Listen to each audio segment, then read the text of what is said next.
between some of the biggest titans that ever roamed the earth. Today we're going back in time to see two terrifying predators.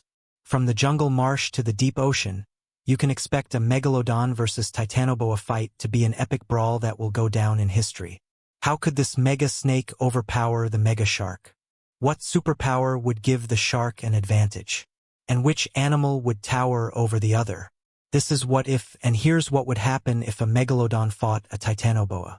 Okay, before the carnage begins, let's break down the stats on these fighters.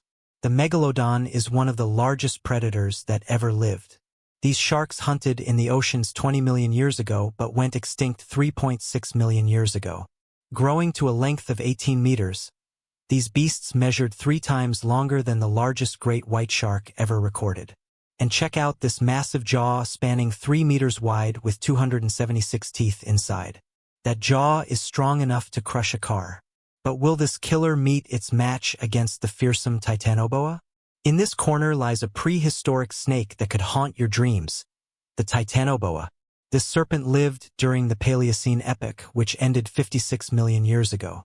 After the dinosaurs went extinct, Titanoboa became the top predator, slithering around on land.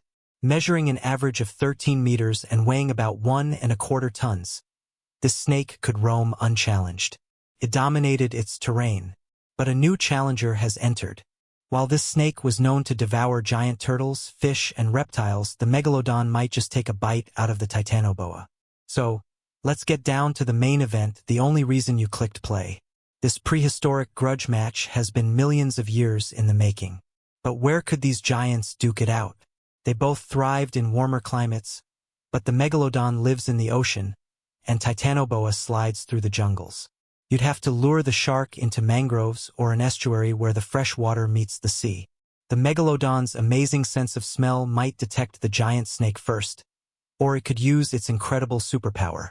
Some sharks have electroreceptors that detect electrical fields, the energy that their prey generates. This ability could allow the Meg to strike first. But this serpentine predator has a few tricks of its own. Titanoboa stalked its prey by hiding in water or between trees and waiting for the perfect moment to strike, which might take days. If the Megalodon swims right under the snake, the Titanoboa could attack before the shark knows what hit it. If the snake dives into the water, it could sink its curved teeth into the shark. And as the Megalodon thrashes around, those meat hooks would dig deeper and deeper into the shark's flesh. The serpent would coil itself tightly around its prey and squeeze hard, trying to choke the life out of the Megalodon.